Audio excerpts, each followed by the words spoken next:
एक बार एक अम्मा ने अपने बेटा के लिए बहू ढूंढ रही थी। अब वो अम्मा चाहती है कि बहू ऐसी मिले घर के सब काम संभाले, बहू ऐसी मिले मैं कुछ भी कह दूं शांति से सुने, मुझे जवाब ना दे, है ना। सब सास से यही चाहते कि बहू अच्छी मिले, चाहे हम कैसे ही रहें। अपने भीतर के अवगुण तो कोई नहीं देखता, लेकिन दुनिया का चाहे कितना भी बुरा इंसान क्यों ना हो, सब चाहता है कि मुझसे बात करने वाले, मुझसे संगत करने वाले, मुझसे अच्छे से बात करें। अब उस अम्मा जो थी कहती है कि इतनी अच्छी बहू ढूंढ के लाऊंगी, कभी अपना मुंह ही ना खोले, कभी बड़ों को जवाब ना दे। तो सच में बेटा की शादी करा दी।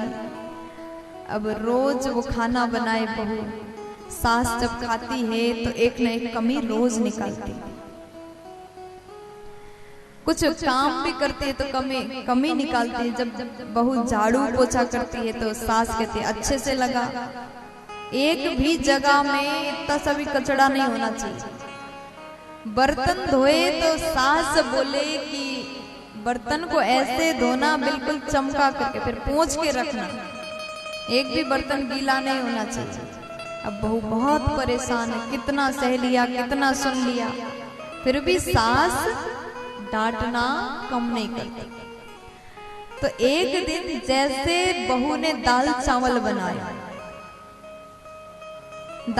बनाया, सास खाने लगी तो एक कंकड़ मिला, छोटा सा पत्थर मिला। अब जैसे कंकड़ दांत में फंसा, सास चिल्लाने लगी, अरे कैसी है, कितना भी मैं समझाऊं एक काम ढंग से नहीं करती। एक एक चावल के दाना को देख करके बनाना था, उसको अच्छे से साफ करना था, एक एक चावल को देख करके बनाना है। अब बहू को बड़ा आया क्रोध, एक दिन नहीं, 2 दिन नहीं, रोज सुनना पड़ता है, रोज डांटती है, कितना अच्छा करो, रोज चिल्लाती, कमी रोज निकालती है। तो जैसे सास ने कहा एक एक चावल को देख के नहीं बना सकती, बहू कहती सासू माँ क्या हो गया, कभी कभी 1-2 पत्थर आप भी चबा नहीं सकती। आज बहू ने भी जवाब दे दिया। देखो, अगर आप चाहते हैं बहू हमें जवाब ना दे तो कभी भी सास बनने की कोशिश मत करो, बनने की कोशिश मत करो। वो आप हो, लेकिन मां बनने की कोशिश करो। एक लड़की जब आपके घर में अपने माता पिता को छोड़ के आ जाती है, अपने माता पिता भाई बहन अपने पूरे रिश्तों को छोड़ करके केवल आपके घर में आ जाती है और पूर्ण रूप से आपके परिवार के हर सदस्य को अपना बना लेती है, लेकिन फिर भी आप उसी बहू में कमियां निकालते हैं। आप रोज ये देखते हैं कि बहू ने मेरे लिए भोजन कैसा बनाया, बहू ने मेरे लिए टाइम से चाय दिया नहीं दिया, ये रोज देख रहे हैं। लेकिन आप ये नहीं देख रहे वो लड़की आपके घर को संभालने के लिए अपने घर को छोड़ के आ गई। अगर सास मां बनने लग जाए ना तो उस घर में बहू सदैव प्रसन्न रहेगी।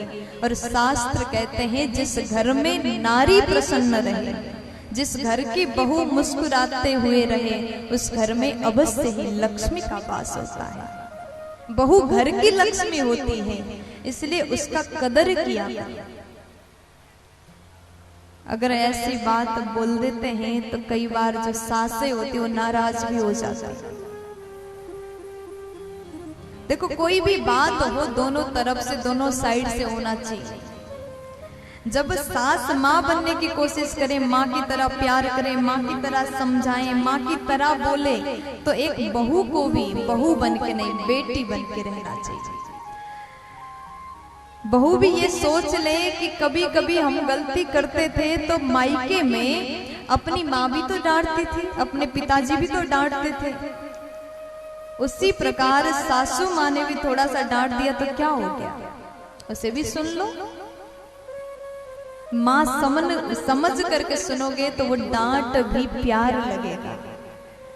अगर आप अपने घर में झगड़ा नहीं चाहते, आप चाहते हैं कि हमारे घर में हर कोई खुश रहे, घर के सभी लोग बड़े शांति से रहे, तो घर को स्वर्ग बना सकती है अगर घर के सास बहू में माँ बेटी के समान यद प्रेम हो जाए, तो वो नारियां मिलकर के घर को स्वर्ग बना सकती है।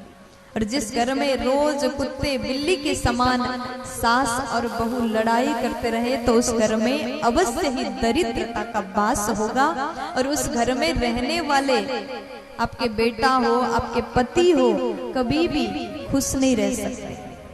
जब घर की नारी बड़े अच्छे से अपने गृहस्थ को संभाले, तभी जितने बाबा लोग होते हैं, जितने पति लोग होते हैं, वो बाहर जाकर के अपने काम में ध्यान लगा पाएंगे, अपने काम को अच्छे सही रूप से कर पाएंगे।